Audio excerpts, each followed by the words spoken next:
Está entrando no ar. Debate 93.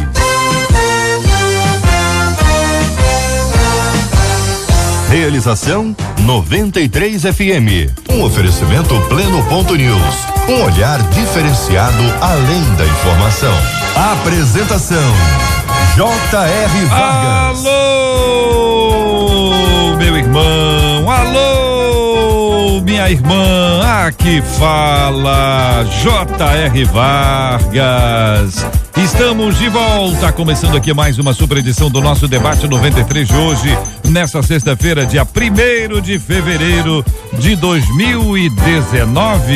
Fale com o Debate 93. 2461-0093. E-mail debate@radio93.com.br. Facebook Rádio 93 FM. Site www.radio93.com.br. Fale com a 93 pelo WhatsApp 96803-8319. 96803-8319.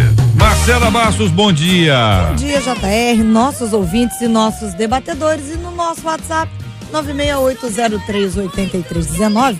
Além de você dar opinião no programa de hoje, também você manda pra gente o nome do seu pastor e da sua pastora que tá fazendo aniversário hoje e amanhã, porque na sexta-feira aqui a gente comemora os aniversariantes de sexta e de sábado. Envia pra gente, e até o final a gente vai orar por ele. Muito bem, você que acompanha a gente aqui pelo Facebook da 93 FM, a nossa live já está lá um pouquinho antes do programa, gravamos mais uma live aqui, hoje mostrando aqui os bastidores da produção de áudio. Você vai conhecer o nosso estúdio número 2, que é o estúdio da produção de áudio. Hoje tem a participação do Jair Cardoso, nosso querido índio, e também da Mariana, nossa repórter Mariana, estagiária aqui na 93 FM. Os dois estão no vídeo participando conosco. Hoje tem uma montagem que o Jair faz ali ao vivo, você vai ver como é que isso acontece, o programa do computador, como é que ele vira a palavra, é uma ginástica, minha gente, é uma coisa impressionante, você pode acompanhar já com a gente aí, já está disponível, viu? Nessa live que você vai conhecer ali, vai ver, você pode dar a sua opinião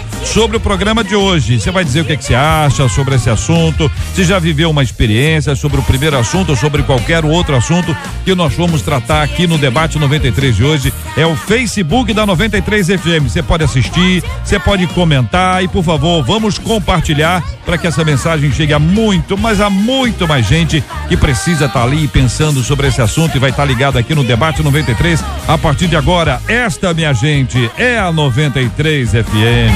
Este é o Debate 93 com J.R. Vargas na 93 FM. Há muitos anos cometi um erro gravíssimo e, apesar do tempo, a culpa me assola todos os dias. Apenas 2 pessoas muito íntimas conhecem a minha dor, diz uma de nossas ouvintes, e o meu arrependimento. Meu marido se converteu e tenho ido com ele à igreja, estudamos a Bíblia juntos, aprendi muito sobre a vida, só que em meu coração eu não me sinto perdoada. Foi então que descobri que o tempo não me curou. Quero muito crescer espiritualmente, mas não vejo uma saída para me livrar desse peso que me angustia, arranca a minha paz e rouba a minha alegria. O que fazer quando não nos achamos dignos de perdão? Pesado, hein, ouvinte? Eu quero ouvir a sua opinião, sua participação. Fale comigo aqui também pelo WhatsApp da 93 FM. Vamos começar ouvindo a nossa menina da mesa de hoje, como fazemos todos os dias. Hoje é a doutora Cláudia Nilman. Muito bom dia, doutora Cláudia. Bom dia, JR. Bom dia, queridos ouvintes, queridos pastores debatedores da mesa. É uma alegria estar aqui mais uma vez, é um grande prazer. O tema de hoje tem bastante assunto aí, né, pra gente tá discorrendo, tá debatendo, né? Eu levantaria logo de início alguns pontos, assim, que eu fiquei refletindo, né? Diz aqui que há muitos anos cometi um erro gravíssimo, né? Então ela diz que cometeu um erro gravíssimo, né? Então eu fico pensando, será que foi tão grave ou ela dá esse peso ao erro que ela cometeu, né? Acho que a gente tem que olhar um pouquinho esse ângulo. Claro que aqui a gente não vai saber, não está descrito, né? Mas é só pra gente refletir. Diz que ela também dividiu isso com pessoas íntimas, né? Mas será que ela só dividiu no sentido do desabafo, de dizer, ou essa pessoa conseguiu dar algum feedback para ela, algum retorno, fazer ela refletir sobre isso? Esses são os primeiros pontos, assim, que eu começo a pensar, né?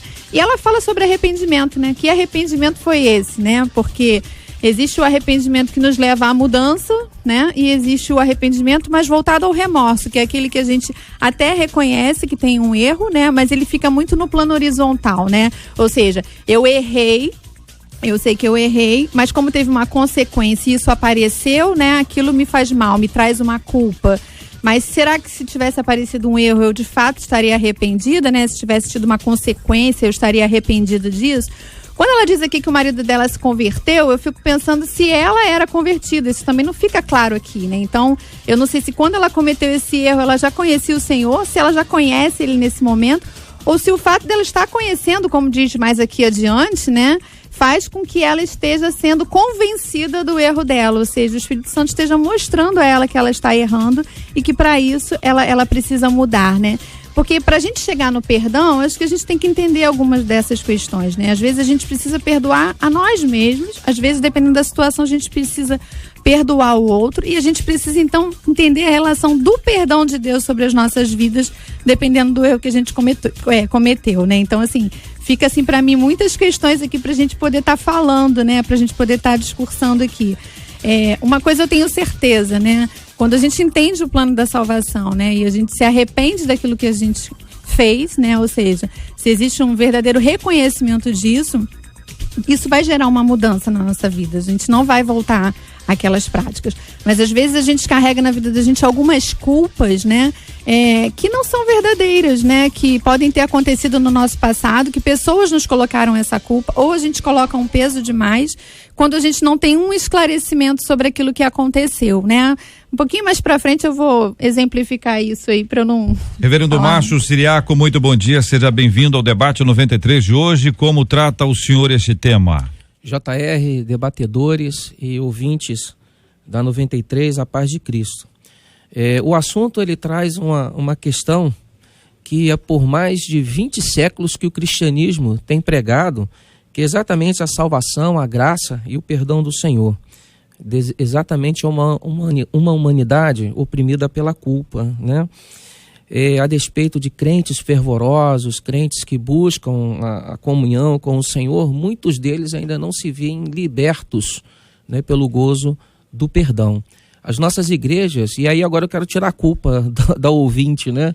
As nossas igrejas estão repletas de irmãos que vão ao culto, têm toda a sua devoção, têm todo o seu cuidado, todo o seu zelo, participam da ceia do Senhor, mas frequentemente nós observamos que são pessoas e irmãos que não estão livres, né, da culpa. E inclusive os atos de devoção, como foi colocado até agora pela ouvinte, né, que nos trouxe este assunto, ela estuda a Bíblia, ela vai à igreja, ela tem toda uma questão, e às vezes até esses atos de devoção é de uma forma ou outra para aplacar esta culpa, né?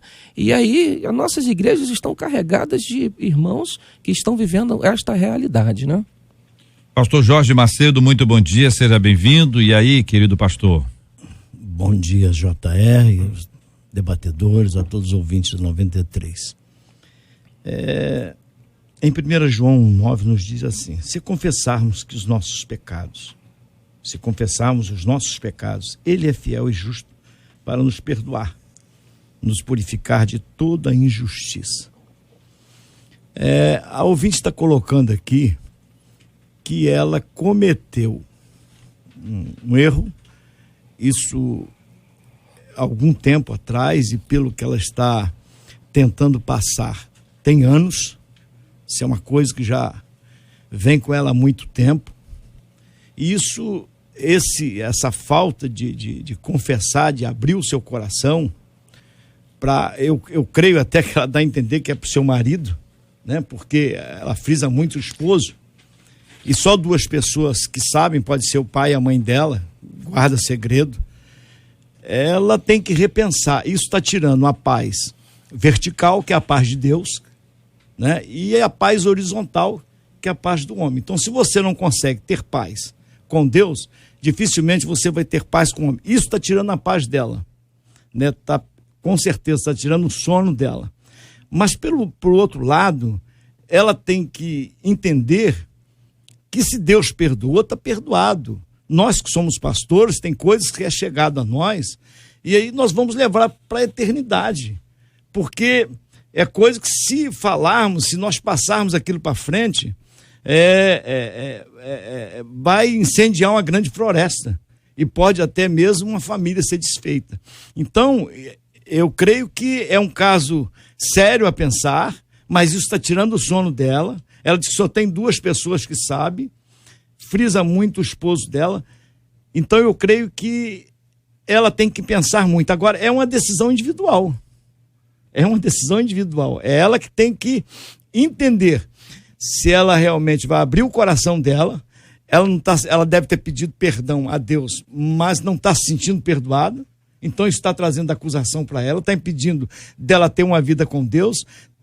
Não sabemos se ela é crente, se ela está na igreja, aliás, né? Ela diz que acompanha o marido. Não sabemos se ela já se converteu. Então, eu creio que o discorrer aqui do assunto, eu acho que tem muita coisa aqui para a gente falar durante esse horário que vamos ter. Pastor Renato Vargas, muito bom dia, seja igualmente bem-vindo, bom revê-lo, fique à vontade, queremos ouvir a sua opinião sobre esse tema, pastor. Prazer, JR, debatedores e queridos ouvintes, estar participando desse programa. Conta a história, um fato, de que uma moça conhecia uma pessoa e essa pessoa dizia o seguinte: Deus me fala através de sonhos todos os pecados que as pessoas cometeram. E essa pessoa carregava em si um peso enorme de um erro que tinha cometido há um tempo atrás. E ela falou o seguinte: se Deus fala com você, peça para ele te dizer que pecado foi que eu cometi há tantos anos atrás. E assim foi feito. Um tempo depois ela encontrou a moça e perguntou: então, você sonhou com Deus? Deus falou a você o pecado que eu tinha cometido? E ela disse: não, Deus falou comigo. E o que foi que Deus falou a respeito do meu pecado? E ela respondeu dizendo a essa outra pessoa que ele não se lembrava mais. Em Cristo nós somos justificados de todos os nossos pecados e de todas as nossas transgressões e todas as nossas iniquidades. O entendimento da doutrina da justificação faz com que a gente entenda, compreenda que todas as nossas iniquidades foram lançadas sobre ele e que em virtude disso nós estamos livres de toda e qualquer situação. O problema é que muitas pessoas não conseguem lidar com a questão do perdão. Elas não conseguem lidar com aquilo que elas fizeram pelo fato de que elas até entendem de que Deus a perdoou, mas elas mesmas não conseguem se perdoar. E aí carregam ou trazem sobre si um fardo enorme que a levam a um estilo de vida hercúleo, desesperador, que proporciona, de certa forma, um sofrimento constante diante de verdugos que lhes oprimem, que lhes atacam a alma. O que fazer diante de situações como essa? A primeira é apropriar-se daquilo que as Escrituras dizem. Se confessarmos os nossos pecados, ele é fiel e justo para nos purificar de todo e qualquer pecado. Segunda coisa é caminhar para frente. Por que mexer tanto nisso? Por que não mandar? Por que não desembaraçar o coração, a mente, os pés e olhar pela fé aquilo que Cristo fez na sua vida através do sangue derramado na cruz do Calvário?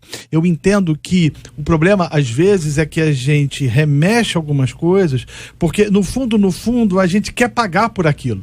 Quando a gente não entende que quem já pagou isso foi Cristo na cruz do Calvário mediante o derramamento do seu sangue e a justificação, né? Os méritos de Cristo tiram de nós todo o peso, todo o fardo. Por isso, caminhe, minha filha, que a graça de Deus é sobre sua vida. Tendo ouvido as palavras iniciais de cada um sobre esse assunto, eu retomo alguns pontos para deixá-los mais claros para o nosso ouvinte de forma didática, um passo de cada vez. Primeiro, descobri que o tempo não me curou. Há quem acredite que o tempo possa curar. Deixa para lá. O tempo cura tudo. E muitos de vocês já devem ter sofrido algum tipo de traumatismo no braço, na perna, no dedo, no punho. Isso é muito comum acontecer e sabem muito bem que se não colocar lá o que tem que ser feito, o pessoal antigamente, na época do pastor Márcio, que é o mais velho aqui entre nós, botava gesso, hoje o pessoal nem usa mais gesso, usa um produto diferente, enfim. Se não tratar esse negócio, a chance desse processo não ser concluído de forma adequada, de ter um problema grave por conta disso, ou qualquer outra enfermidade, eu dei apenas um exemplo, qualquer outra coisa que você não venha trabalhar, deixar que o tempo cure sem tratar, é sinônimo de um problema que vai ser tratado depois e talvez com os que os antigos chamam, o pessoal do pastor Márcio aqui, juros e correções monetárias, que nem tem mais. Tem isso ainda, pastor Márcio? Sei lá. Não sei, o que é mais velho tem que saber para nós aí. Sobre o tempo, gente, vamos lá, sobre o tempo. Muito bem. Pessoas que deixam para lá.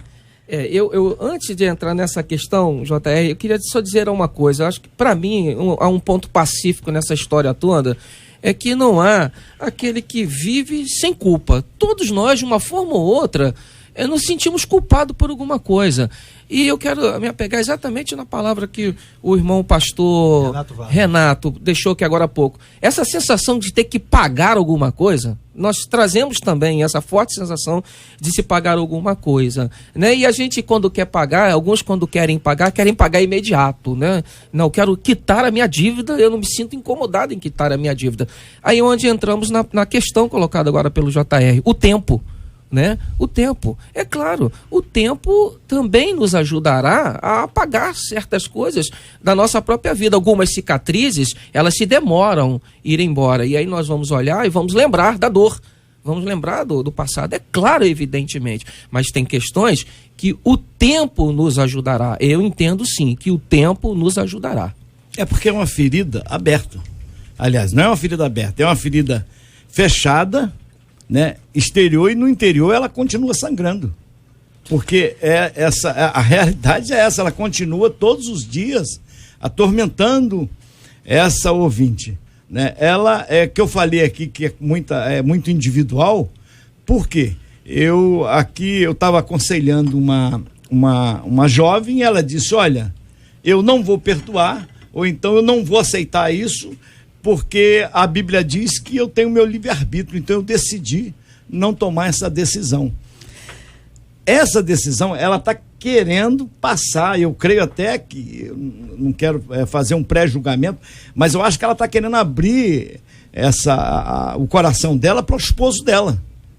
Porque isso aí, inclusive, pode trazer, JR, consequências até a sua vida conjugal. A questão é se o tempo sem tratamento resolve. Então, eu acho que esse é que é o ponto. O tempo sem tratamento, aquela pessoa que diz, deixa pra lá, porque a frase dela é o seguinte: olha, foi então que descobri que o tempo não me curou, ou seja, havia uma expectativa de que o tempo produzisse cura, ainda que ela não fosse tratada, ainda que ela não pesquisasse isso, ainda que ela não fosse para a presença de Deus, ainda que ela não fosse confrontada pelo próprio erro, ou ainda que ela não procurasse as pessoas a quem ela ofendeu e pedisse perdão de alguma forma. Quando ela traz a questão do tempo, ela traz o passado que não foi resolvido e o presente que continua pior, que continua como está, ou pior do que estava anteriormente. Pastora. Só um pedacinho só. A primeira pessoa a se perdoar tem que ser ela. Se ela não se perdoar a si própria, vai ser difícil ela conseguir chegar onde ela quer. Mas até o perdão próprio, ele depende do tratamento de Deus. Ou eu reconheço que há uma justificação divina, eu reconheço que o sangue de Jesus Cristo me purifica. Se não tiver isso, e é isso que eu estou chamando, não é tratamento. O tratamento aqui não é um esforço pessoal, não é um sacrifício humano. O tratamento aqui é ir à palavra de Deus, reconhecer as Sagradas Escrituras, buscar. É esse tratamento que eu estou me referindo. Então, eu creio que realmente assim, precisam de um tempo para curar algumas coisas. Por exemplo, um processo de luto, ele leva um tempo, né? Para que a gente possa passar por aquele processo e as coisas possam se diluir um pouco mais. Mas nesse caso aqui que a gente está falando, precisa de um tratamento, porque existe algo que está paralisando a vida dela, né? Lá em 2 Coríntios 7, no versículo 10, fala que a tristeza, segundo Deus, produz arrependimento que leva à salvação e não um pesar, mas a tristeza, segundo o mundo, produz a morte. E eu entendo que aqui ela está morta emocionalmente, espiritualmente, exatamente porque tem alguma coisa ali atrás, né, por trás dela, ainda que seja inconsciente, que está fazendo com que ela fique presa lá no passado. E quando a gente vive olhando lá no passado, é como se a gente estivesse andando de costas para o futuro. É certo que isso vai fazer a gente tropeçar e a gente cair, né? Então, para a gente se desligar um pouco desse passado, a gente precisa tratar. Tem uma ilustração que eu gosto muito, que as pessoas costumam dizer muito assim: tá com problema, se aborreceram, bota uma pedra em cima desse assunto, né? E uma vez eu ouvi uma ilustração que disse assim: vai lá num jardim bem bonito, bem gramado, bem verdinho, vê aquelas pedras, até mesmo que são lá decorativas, experimenta levantar ela e ver o que fica ali embaixo daquela pedra. A grama morreu, existe lodo, existem bichos, existe um cheiro ruim, né? Porque o sol não bateu, a luz não bateu, né? Então a grama não pôde crescer, não pôde se desenvolver, né? Eu acho essa ilustração muito, muito interessante para mostrar, como eu falei aqui, ela dividiu isso com 2 pessoas, mas será que essas 2 pessoas ajudaram a ela a enxergar essa situação, né? Entender se era um erro grave, o que poderia ser feito, ou até mesmo dizer do plano da salvação, né? Que a gente já tão bem foi falado aqui na mesa, né? Para que ela pudesse ser perdoada por Deus e perdoar a si mesmo pelo que ela fez. Deixa eu tentar aqui usar as escrituras como princípio para a vida da gente. Todos sabem que Pedro negou a Cristo 3 vezes e a culpa enorme que isso trouxe sobre ele. As escrituras dizem lá em João que num determinado momento Jesus chegou aos discípulos e eles estavam ao mar pescando. E quando alguém falou, é o Senhor, diz o texto que Pedro estava desnudo, jogou-se dentro d'água e Jesus estava à margem e os discípulos foram ao redor, ou melhor, ao encontro dele, e Pedro começou a puxar a rede com 353 peixes sozinho. Na verdade, o que Pedro estava querendo fazer naquele momento ali era compensar a culpa daquilo que ele tinha feito, ou da sua negação. Porque geralmente é assim, quando a gente carrega um fardo ou um peso, a gente, quando não entende a graça ou a justificação em Cristo ou por meio de Cristo, a gente tenta de alguma forma pagar aquilo carregando alguma coisa ou fazendo algo, e Pedro estava fazendo isso, até que o Senhor chama a atenção dele e o convida para que estivesse à fogueira, onde juntos pudessem comer. Que lição isso nos traz? E é isso que eu acho que a leitura, a ouvinte precisa entender. Talvez ela esteja de fato querendo carregar 353 peixes sozinho. Grandes. Oi? Grandes, exatamente, deixa isso para lá. Né? O que você precisa fazer é decidir. E aí entra uma questão, respondendo ao JR, não adianta botar pedra em cima, como a doutora falou, não adianta esperar que o tempo resolva, não adianta você viver um espírito de autocomiseração, você precisa tomar uma decisão do seguinte, eu vou ao encontro de Jesus e sentar à fogueira, e caminhar-se, desembarace disso, e deixe com que a bendita e maravilhosa graça haja no seu coração, trazendo paulatinamente esse processo de restauração. Perdão não é sentimento, não é feeling. Você não vai ser, eu resolvi, eu senti que vou perdoar. Você, ou que preciso de perdão. Você nunca vai sentir, é uma questão de decisão. E o que Pedro fez ali diante o que o Senhor Jesus lhe falou foi ouvir aquilo que ele disse. Ele podia continuar puxando os 353 peixes grandes sozinho. E aí a vida dele continuaria debaixo da culpa, vivendo um espírito karmático de pressão, angustiante, que não levaria a lugar nenhum. Ao contrário, ele foi ao encontro de Cristo e Cristo agiu poderosamente na vida dele. Nessa mesma praia aí que o senhor foi, gostei de o senhor estar na praia, eu gosto de praia. Jesus gostava de praia, os discípulos estavam ali, tem que gostar de praia. Então, nessa mesma praia, depois quando Cristo vai ter aquela conversa histórica com Pedro, sim, e fala de amor em 3 ocasiões, em 3 momentos especiais, dá a impressão de que é uma coisa distante, mas é como se também estivesse dizendo para ele assim, cara, a questão é o amor, tá? A questão é o amor, eu te amo, vamos desenvolver isso aqui, vamos aprofundar essa relação de amor. Usado, né? Porque Jesus pergunta agapau, ele usa a expressão ágape e Pedro responde filo, né? Então, que na verdade filo é uma palavra grega que aponta para a filantropia e ágape aponta para o amor de Deus que transcende a todas as coisas. Que perdoa, então, que apaga. Então é isso que o evangelho faz. Então o problema, eu acho, JR, debatedores e ouvintes, que muito passa pela nossa desinformação doutrinária da doutrina da justificação. Quando a gente entende o que as escrituras falam sobre justificação pela fé, e a gente compreende que os nossos pecados foram imputados a ele e que a sua graça foi imputada a nós, muita coisa muda nisso. O problema é que a gente vive um evangelho karmático, a nossa alma é uma alma católica, a gente tem um evangelho cuja alma é católica, então a gente importa algumas percepções de que a gente precisa pagar alguma coisa para isso, e isso traz uma culpa fenomenal no coração das pessoas. Então, torna-se importante que a gente compreenda as escrituras e faça com que as escrituras sejam bálsamo e remédio para as nossas vidas. Na sequência disso, o que a nossa ouvinte escreve por conta desse tempo que não curou, ela diz, olha, eu quero muito, e quer muito, que é uma coisa boa, quero muito crescer espiritualmente, mas eu não vejo uma saída para me livrar desse peso que me angustia, arranca minha paz e rouba minha alegria. Vejam como este momento não resolvido, ainda que o indivíduo deseje, ainda que ele queira crescer, ele não consegue. Porque ele tá porque tem algo voltando à pedra, agora ele tá com a pedra amarrada na perna, na figura da perna. E tem uma coisa muito interessante, assim, quando a pergunta final é o que fazer quando nós não nos achamos dignos de perdão, né? É preciso, concordo plenamente com o que o pastor foi falado aqui na mesa, né? Em relação ao perdão, da decisão, de nós querermos nos livrar disso, né? Que nós carregamos, que tanto nos angustia, que traz morte a ela emocional, né? Espiritual, essa angústia, essa tristeza, tudo isso. Mas ela precisa de ajuda, porque às vezes a gente precisa identificar esse ponto justamente para a gente poder se livrar desse ponto. Eu queria ilustrar uma história aqui rápida de uma mulher que depois de casada, ela teve 3 abortos ou 4 abortos espontâneos. Ela não conseguia segurar o bebê, né, o feto dentro da barriga dela. E ela foi buscar ajuda porque ela estava em sofrimento muito grande por conta daquilo e ela não sabia, não conseguia identificar. E aí, buscando a ajuda de uma profissional que era cristã, né, também psicóloga, ela contou uma história da infância quando ela perdeu a mãe muito nova, o pai se casou novamente. E ela, então, foi morar com os irmãos, com a madrasta e o pai. E ela tinha em torno de 8 ou 9 anos quando essa madrasta teve um outro filho com o pai, né? Então, ela teve um irmão por parte de pai. E essa madrasta fazia com que eles tomassem conta desse bebê, né? Essa madrasta explorava muito essas crianças, maltratava, enfim, uma história muito pesada. E eles foram para a praça com um carrinho de bebê, ela com 8, 9 anos empurrando aquele carrinho, né? A praça era um pouco íngreme, e ela viu as crianças brincando. Então, com naturalidade, ela quis ir lá brincar também, ela botou uma pedra na roda do carrinho e foi brincar, né?